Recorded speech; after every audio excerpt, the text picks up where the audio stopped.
final way is the kill shot.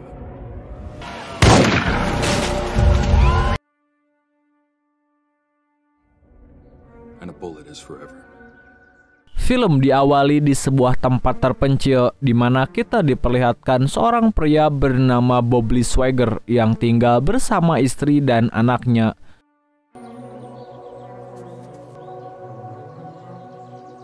Suatu hari di saat Bob sedang berburu, dia tidak sengaja melihat seekor serigala yang terkena sebuah jebakan dan membuatnya tidak bisa berjalan. Karena serigala adalah hewan yang dilindungi, Bob memutuskan untuk menolong hewan tersebut. Namun tidak lama, datanglah dua orang pemburu lain yang mengaku kalau serigala itu adalah hewan buruan mereka. Kedua orang itu lalu mencoba untuk menyerang Bob. Namun Bob dengan pengalamannya sebagai seorang marinir dapat dengan mudah melumpuhkan kedua pemburu itu.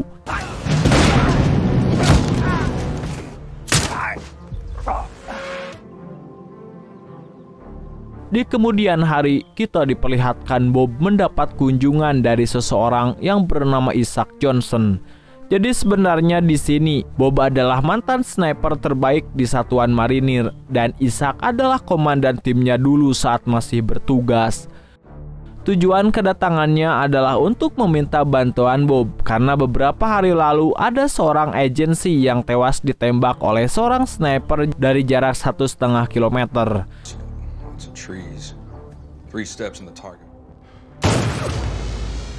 Dan masalahnya pembunuhan itu ternyata hanyalah peringatan karena si sniper meninggalkan sebuah surat di tubuh korbannya yang berisi kalau target sebenarnya adalah presiden. Menurut Isaac, hanya ada beberapa orang di dunia yang mampu melakukan tembakan dari jarak sejauh itu di dunia ini. Dan dua orang yang dia ketahui adalah Bob sendiri dan seseorang bernama Solotov, mantan rival Bob dulu saat ia masih bertugas di marinir.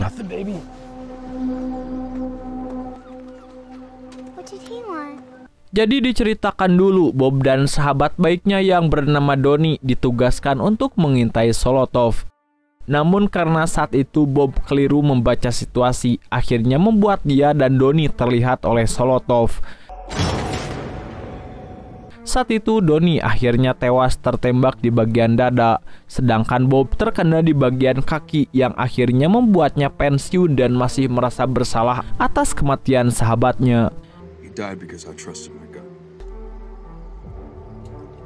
Di lain sisi, kita diperlihatkan seorang agen FBI bernama Memphis yang sedang menjalankan misi untuk bertemu dengan seorang intel Rusia, yang mana rencananya intel itu akan memberikan sebuah informasi penting untuknya. Namun begitu mereka masuk dari arah berlawanan, rupanya ada agen-agen dari Homeland Security yang justru bertujuan untuk menangkap intel itu. Sebelumnya saya jelasin dulu, jadi di Amerika pihak berwajib itu ada macam-macam, misalnya FBI, Homeland, dan lain-lain. FBI perannya seperti Intel, tapi di tingkat nasional, sedangkan Homeland semacam Densus 88 yang mengurus kasus-kasus terorisme dalam negeri di Amerika. Di sini agen Memphis tidak bisa berkutik karena secara wewenang Homeland Security lebih tinggi dari FBI. Namun sebelum intel itu dibawa pergi, dia sempat mengatakan sebuah kode untuk agen Memphis, yaitu Diamond Are Forever. Namun di sini kita sama-sama tidak tahu apa rahasia di balik kode tersebut.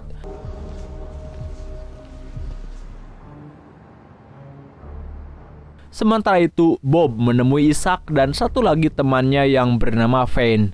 Bob akhirnya setuju untuk membantu Isaac menangkap Solotov.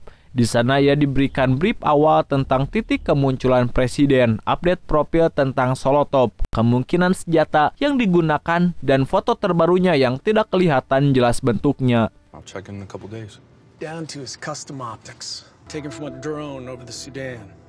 Di sini Bob yang masih punya waktu beberapa hari sebelum hari H meminta izin untuk mempelajari lokasi dan spek senjata yang digunakan Solotov. Tujuannya untuk memperhitungkan kemungkinan lokasi dan jarak tembak yang akan digunakan oleh Solotov.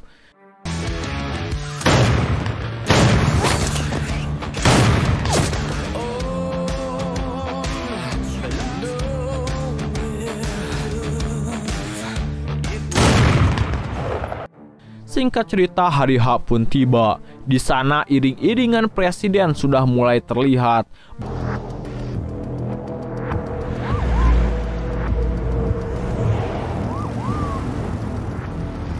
Flashlight is 1 minute out. Bob yang memantau dari kejauhan tiba-tiba saja ditelepon oleh Payne yang mengatakan kalau dia tidak menemukan Solotov di lokasi yang sudah diperhitungkan sebelumnya. Dalam keadaan panik, Bob lalu mengkalkulasi ulang semuanya dan ternyata dia keliru memperhitungkan langkah Solotov. Sambil berlari, ia lalu memberitahukan Payne bahwa kemungkinan Solotov ada di lokasi kedua.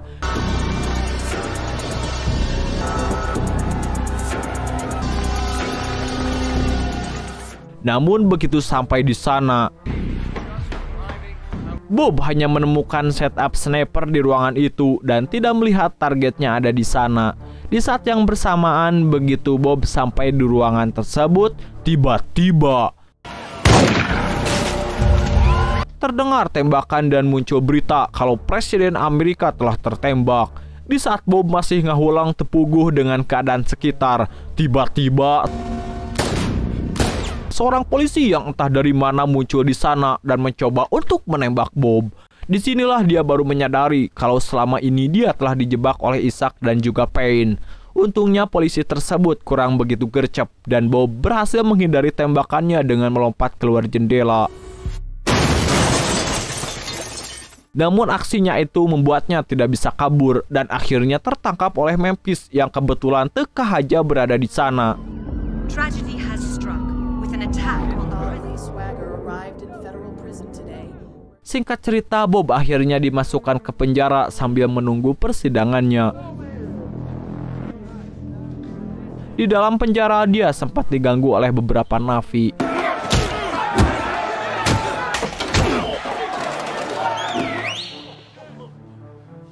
Di tengah pertarungan itu muncul seorang napi lain yang terlihat berkuasa di sana. Dia mengatakan kalau Bob berada di bawah perlindungannya. Mendengar hal itu, napi-napi tersebut langsung bubar dan menghentikan pertarungan. Orang itu memperkenalkan dirinya sebagai seorang mafia Rusia bernama Alex. Di sini dia ingin berterima kasih kepada Bob karena telah menembak mati Presiden Ukraina, yang mana hal itu sebenarnya telah lama diinginkan oleh orang-orang Rusia. Lantas Bob akhirnya mengetahui kalau ternyata tembakan itu tidak mengenai Presiden Amerika melainkan Presiden Ukraina, yang artinya Isaac dan Payne bermain kotor dan bekerja sama dengan pihak luar untuk membunuh Presiden Ukraina dengan memanfaatkan Bob sebagai kambing hitam. Di lain sisi, agen Memphis yang ditugaskan untuk ikut tim gabungan penyelidikan kasus Bob pergi menemui istri Bob yang bernama Julie. Dari awal, dia merasa ada sesuatu yang mengganjal dengan kasus ini, di mana seorang mantan pasukan elit yang sama sekali tidak mempunyai catatan buruk tiba-tiba merencanakan pembunuhan presiden. Dia mencoba untuk mencari kebenaran yang sesungguhnya di balik kasus ini. About his kill count, and they used the public number. The address was traced to the Harbor Library. Kembali ke Bob, karena dia adalah saksi dan satu-satunya orang yang mengetahui kejadian sebenarnya. Payne lalu kembali memerintahkan anak buahnya yang berada di dalam penjara untuk mengeksekusinya.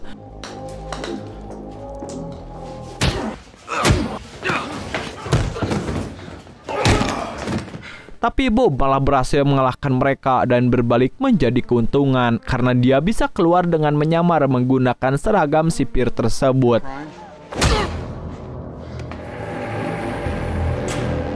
Karena semua lokasi yang berhubungan dengan Bob pasti sudah dijaga oleh polisi. Tempat pertama yang didatangi Bob adalah rumah dari ibu almarhum sahabatnya. Beliau yang sudah mengetahui apa yang terjadi dari berita di TV lalu dengan tenang menolong Bob. Karena dia tahu kalau Bob sebenarnya adalah orang yang baik. Di lain sisi, Isaac yang mengetahui kalau Bob kabur dari penjara langsung berusaha untuk mengejarnya. Karena Bob tidak muncul juga, satu-satunya yang dia ingat adalah rumah Donnie. Dan nggak pakai lama dia langsung menuju ke sana. Namun begitu sampai di sana, dia tidak menemukan Bob karena sebelum kedatangannya, Bob sudah mengira kalau dia tidak mempunyai banyak waktu dan pergi dengan menggunakan motor milik almarhum sahabatnya. You can't just go back there.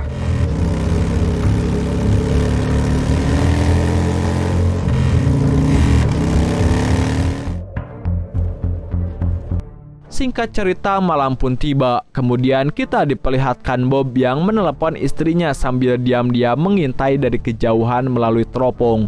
Dia menyadari kalau teleponnya disadap oleh agen-agen yang berjaga di rumahnya. Bob meminta maaf kepada istrinya dan berjanji akan mencari dalang di balik semua ini. I'm gonna do what I do best. I'm gonna hunt. Ishak lalu mengadakan pertemuan dengan tim suksesnya dan di sana dia memutuskan menggunakan keluarga Bob sebagai umpan untuk memancingnya keluar. Karena menurutnya itu adalah satu-satunya kelemahan Bob. Because I did my job well, Payne. Keesokan harinya, kita diperlihatkan Julie yang sedang berada di Indomaret kembali ditelepon oleh Bob. Ishak dan tim FBI sudah ready menyadap percakapan mereka. Who's he calling from? I don't know. Singkat cerita, lokasi Bob akhirnya berhasil diketahui oleh FBI.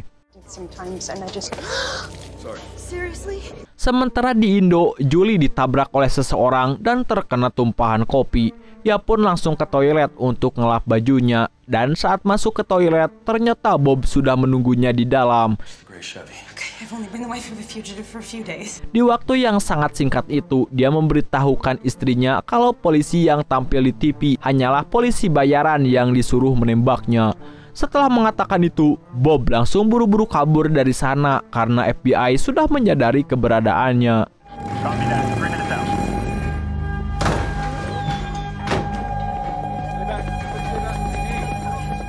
Setelah mendengar informasi yang diberikan Bob, Julie lalu memutuskan untuk meneruskannya ke agen Memphis, satu-satunya orang yang menurutnya bisa membantunya mencari kebenaran atas kasus ini.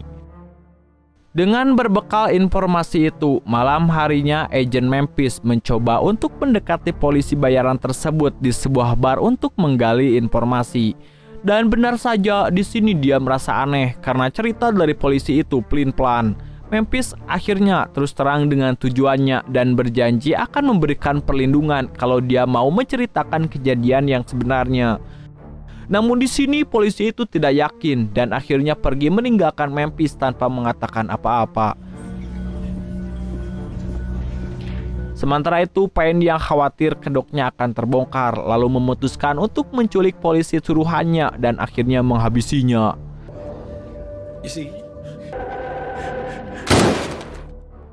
Hal itu ia lakukan untuk menghilangkan jejak dan saksi yang berpotensi bisa membongkar kejahatan mereka.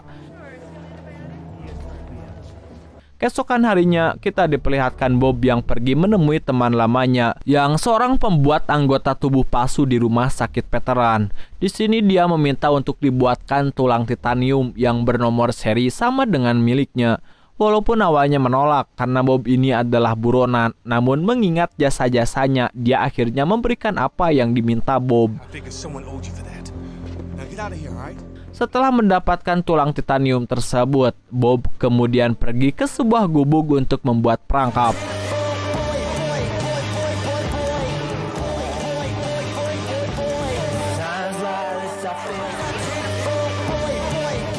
Di sisi lain, Ishak juga mendapatkan info tentang keberadaan Bobby Swagger. Dia langsung mengirim tim besarnya menuju ke sana.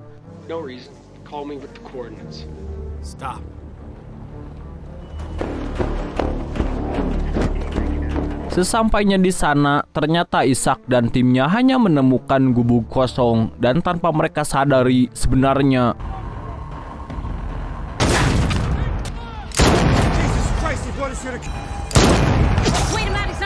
Ishak yang melihat ada senjata nganggur langsung mengambilnya dan mencoba untuk balas menembak. Dan begitu Ishak menembak, tiba-tiba tubuh Bob hancur berserakan. Saat diinvestigasi, tim FBI menemukan rompi peledak di antara anggota tubuh yang berserakan dan juga tulang titanium dengan nomor seri yang terdaftar atas nama Bobby. Mereka menyimpulkan kalau Bobley frustasi dan mencoba melakukan bom bunuh diri, namun keburu ketahuan dan tertembak oleh Isaac. Bag everything. Don't leave anything behind. Namun tidak berselang lama, Memphis yang masih di dalam gubuk tiba-tiba mendapat telepon dari Bob. Ternyata Bob sudah memperhitungkan semuanya dan sengaja memanipulasi kematiannya dengan pantulan titanium palsu untuk memudahkannya mencari dalang di balik semua ini.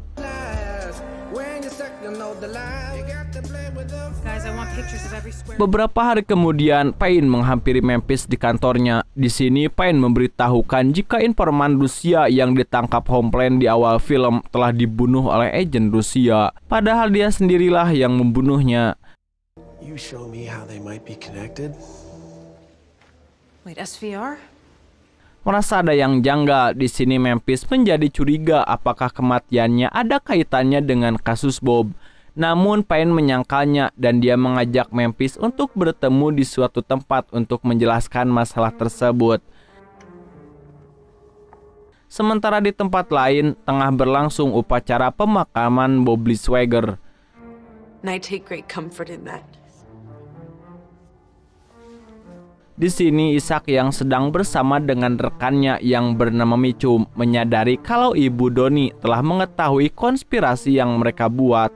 Untuk menutupi jejak kejahatannya, mau tidak mau Isaac harus menyingkirkan ibunya Donnie. Second squads will surround the village. Di sini kita lalu diperlihatkan flashback saat Isaac masih bertugas di militer sebagai kapten. Suatu hari, timnya mendapatkan misi untuk menghabisi salah satu target operasi bernama Mullah yang sudah membunuh beberapa dokter dari PBB. Here's this latest video, uploaded about a week ago. Happy to be here. Disinilah pertama kali dia bertemu dengan Mitchum, salah satu agensi CIA yang ditugaskan untuk menjadi konsultan mereka. Namun dia malah meminta Isaac untuk menyimpang dari misi dengan alasan target operasinya atau Mullah mempunyai sebuah informasi berharga yang bisa menyelamatkan militer Amerika. Jadi Isaac diminta untuk membuat laporan kalau Mullah sudah tewas terbunuh, padahal aslinya akan diserahkan hidup-hidup kepada Mitchum. Singkat cerita, saat misi dimulai, Isaac dan rombongannya termasuk Bobley dan Donnie langsung menuju ke TKP. Mereka bertugas sebagai sniper yang mengawasi dari kejauhan.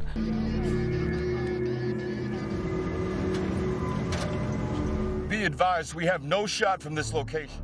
Begitu sampai di TKP, ternyata salah satu anak buah Isaac yang menghubungkan mereka membelot dan malah menyandera Isaac untuk diserahkan ke pihak lawan. Tidak lama kemudian, Mullah akhirnya muncul dan berniat untuk mengeksekusi Isaac. Disinilah Bobley dan Donnie menyelamatkan nyawa Isaac.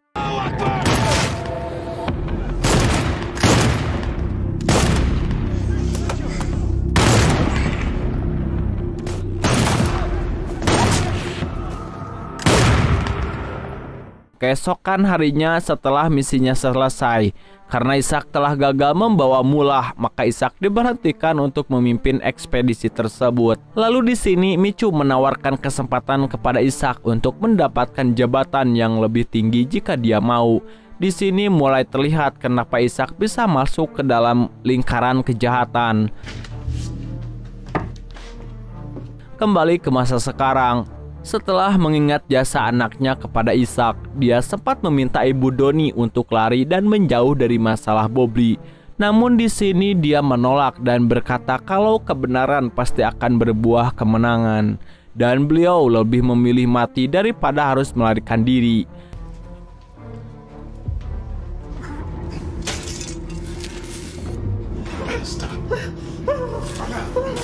Sementara itu di sisi lain, Memphis yang sedang bertemu dengan Payne diam-diam, dia diberi obat tidur dan diberikan rumus fisika sehingga membuat ia mengantuk.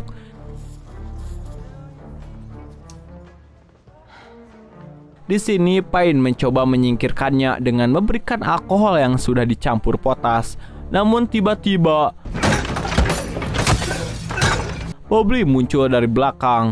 Ternyata dari kemarin Bob membutuhkan Memphis untuk memastikan Memphis benar-benar bisa dipercaya dan bukan bagian dari aliansi Isaac. Namun sialnya, di sini Payne berhasil meloloskan diri dan mengetahui kalau Bobby hanya memasukkan kematiannya. Karena kedok kematian Bobby sudah gagal, dia lalu meminta Memphis untuk menjadi orang dalamnya untuk mencari informasi di pemerintahan dan bekerja seperti biasa, seolah tidak terjadi apa-apa. Beberapa hari kemudian, setelah menelaah dan mengetahui kalau barang bukti peluru yang ditemukan oleh FBI adalah palsu, Bob lalu berusaha untuk mencari yang aslinya dengan menggelar olah TKP sendiri. 80 inches from its initial path. The Lapua Magnum has a .250 grain load as it was struck in the head around 10 o'clock.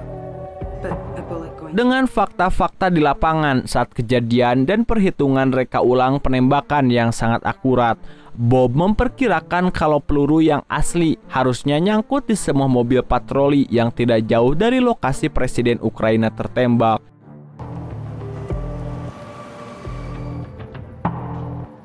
Keesokan harinya, begitu mendapat info tentang keberadaan mobil yang dimaksud berada di sebuah bengkel polisi, Bob lalu melakukan penyamaran menjadi montir untuk masuk ke sana. Dan ternyata sesuai dengan perkiraannya, peluru itu nyangkut di kolong mobil tersebut. Di saat yang bersamaan, seorang kepala montir mencurigai gerak-gerik Bobby. Bob langsung bergegas mengambil pelurunya dan kabur dari tempat tersebut. Setelah berhasil kabur, dia lalu menemui agen Memphis untuk memperlihatkan temuannya. Dengan bantuan dari agen Memphis, dia mendapat info kalau peluru yang dimaksud berasal dari sebuah organisasi bernama Tree of Liberty, semacam organisasi pemberontak yang menginginkan revolusi di Amerika. Mengetahui hal itu, Bobby langsung menuju ke tempat terpencil yang digunakan sebagai tempat persembunyian Tree of Liberty.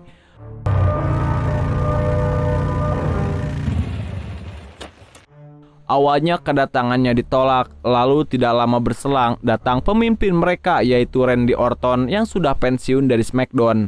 Di sini Randy menyambutnya karena dia berpikir kalau Bobby mempunyai misi yang sama dengan mereka. Lalu saat memberitahu maksud dan tujuannya dengan memperlihatkan peluru yang dia temukan, Randy berkata kalau penembak yang dia cari bukan berasal dari mereka.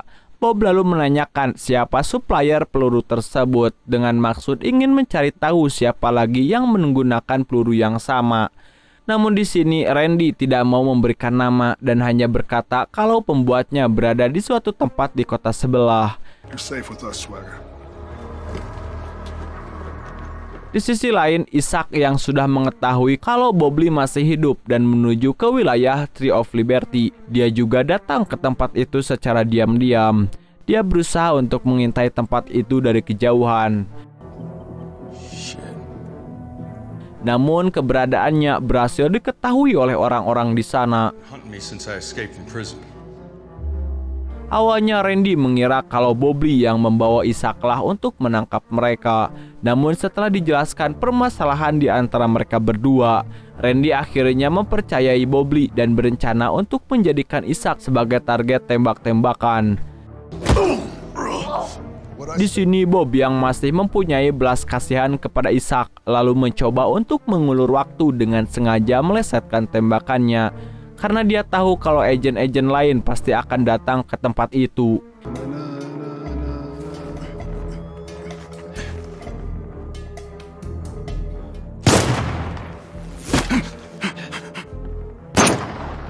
Dan tidak lama kemudian, agen-agen pun akhirnya datang. Di sini Bob langsung mengalihkan perhatiannya dan menembakkan drone yang mengintai mereka. Hal itu langsung membuat orang-orang Tree of Liberty berhamburan dan bersiap menyerang balik.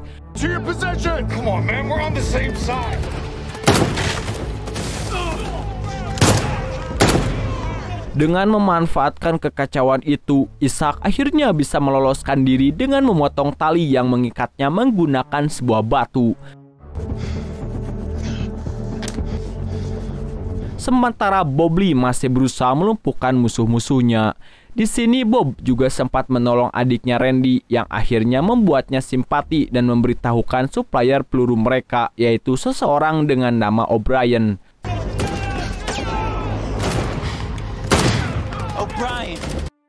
Sementara itu, Agent Memphis sedang menemui Julie, istri Bob. Tujuannya adalah untuk memperingatkannya soal Payne yang sudah mulai bermain kasar.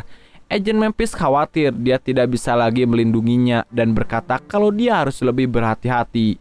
Mendengar hal itu, Julie lalu memutuskan untuk membuka informasi tentang Payne kepada media yang masih standby di depan rumahnya. Dia melakukannya dengan harapan dapat menarik perhatian publik sehingga membatasi ruang gerak Payne.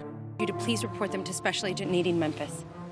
Singkat cerita, setelah mendengar namanya mulai jadi perhatian publik, Payne lalu dengan nekat menyerahkan diri dengan mendatangi Agent Memphis di kantornya.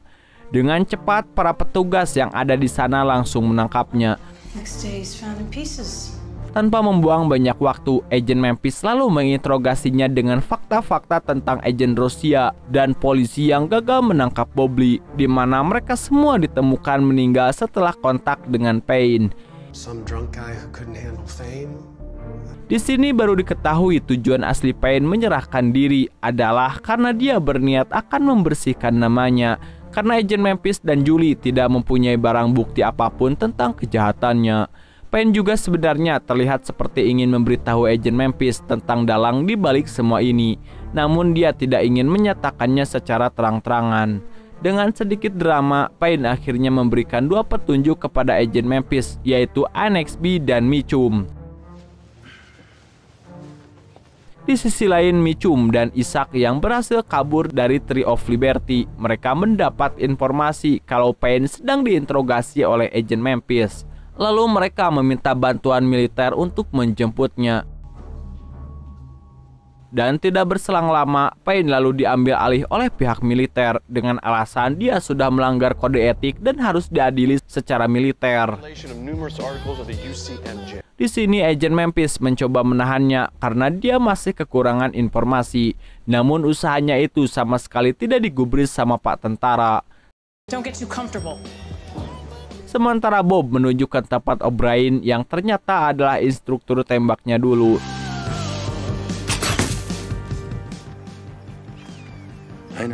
Di sana Bobley menjelaskan apa yang terjadi dan menunjukkan peluru yang ditemukan di TKP penembakan presiden. Setelah dilihat, O'Brien lalu berkata kalau peluru itu bukanlah buatannya. Menurut pengakuan O'Brien, peluru buatannya sudah disempurnakan dan akan pecah berkeping-keping untuk menghilangkan jejak. Ia lalu membawanya ke puncak sabana dan menunjukkan sebuah senapan yang diberi nama Black King.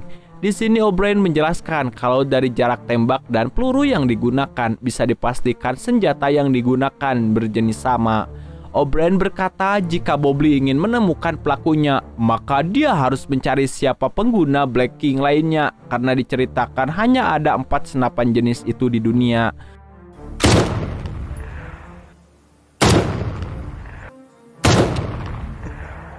Lalu tidak lama berselang, O'Brien mendapat informasi dari temannya kalau ada beberapa mobil militer yang sedang menuju ke tempatnya. Seolah sudah siap dengan kedatangan orang-orang yang sedang memburu Bobley, O'Brien lalu mengajak Bob untuk menyambut mereka.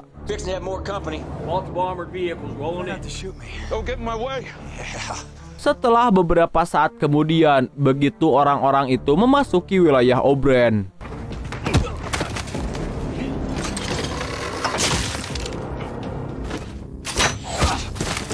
Beberapa di antaranya terkena perangkap O'Brien dan menyebabkan luka serius, sementara yang berhasil menghindar lanjut adu tembak dengan O'Brien dan Bobley.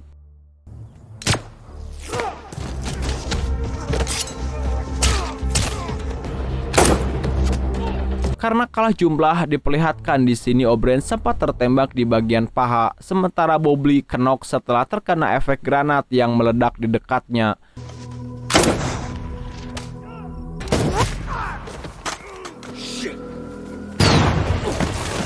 O'Brien yang sudah tidak berdaya hanya bisa pasrah dan berniat mempertahankan diri hanya dengan sebuah pisau.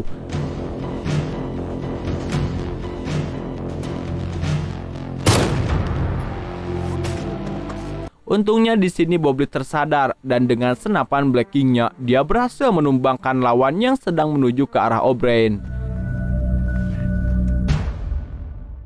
Singkat cerita, setelah berhasil menghabisi orang-orang itu, Bob pamit pergi untuk melanjutkan pencariannya. Namun sebelum dia pergi, O'Brien memberikan senjata Blacking miliknya kepada Bob Lee, lengkap dengan 1 peluru hijau karena dia menganggap Bob Lee adalah murid terbaiknya.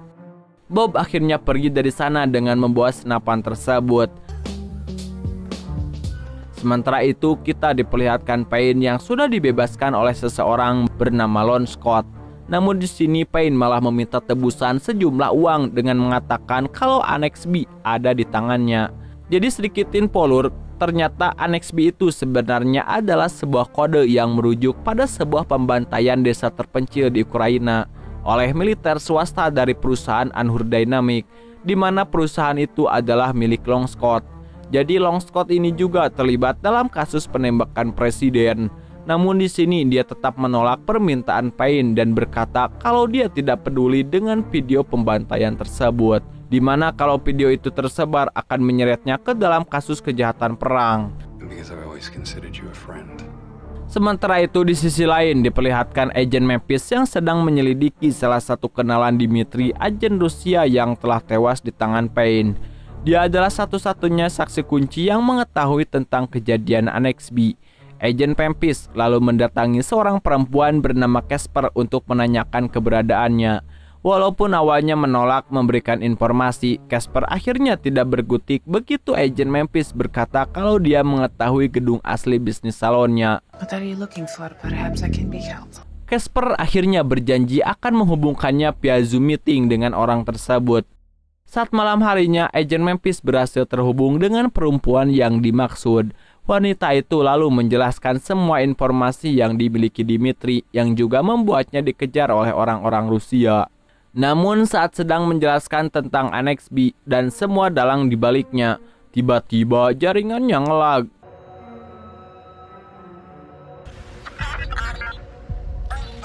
Dan tidak lama berselang, ternyata orang-orang Rusia sudah mengetahui keberadaan perempuan itu, yang langsung mendatanginya dan menghabisinya di hadapan agen Memphis, di mana hal itu juga membuat agen Memphis menjadi agak paranoid.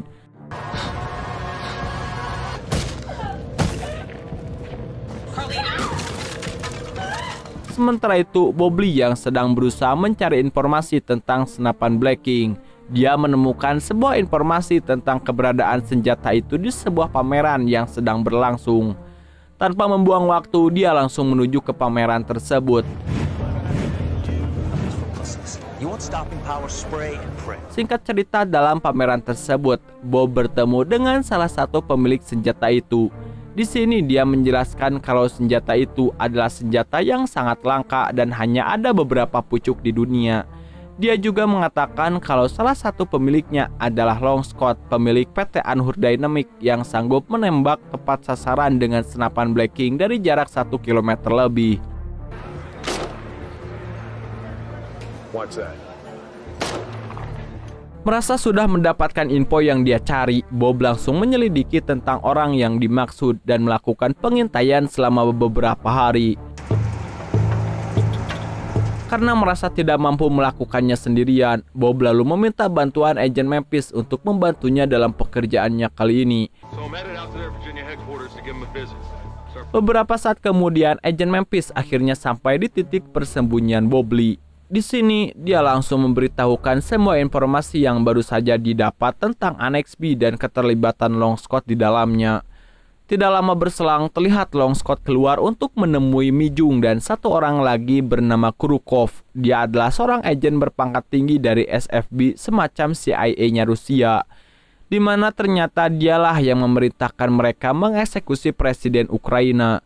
Tujuan pertemuan itu adalah untuk membahas uang tebusan yang diminta Payne untuk Annex B yang saat ini ada di tangannya. Namun di sini Krukov menolak untuk mengabulkan permintaan Payne dan memilih pergi dari sana. Bob yang dari tadi membuntuti mereka dan menyadap percakapan mereka, dia mempunyai ide untuk mengadu domba mereka dan menggunakan Payne sebagai umpan. Singkat cerita, Bob dan agen Memphis lalu pergi menemui Krukov untuk menjalankan rencananya.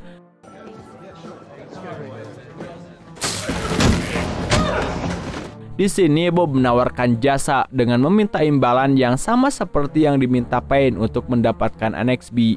dan dengan tugas tambahan yaitu menghabisi Mitchum, Long Scott, dan Payne. Di sini Krukov tidak begitu saja percaya dengan omongan Bobby karena dia tahu selama ini Bob tidak begitu mementingkan uang. Bob lalu mencoba meyakinkannya dengan mengatakan kalau dia ingin memulai hidup baru di luar negeri dengan keluarganya supaya dia bisa menjamin keamanan dan privasi keluarganya. Mendengar alasan Bob yang cukup masuk akal, Krukov akhirnya menyetujui tawaran tersebut.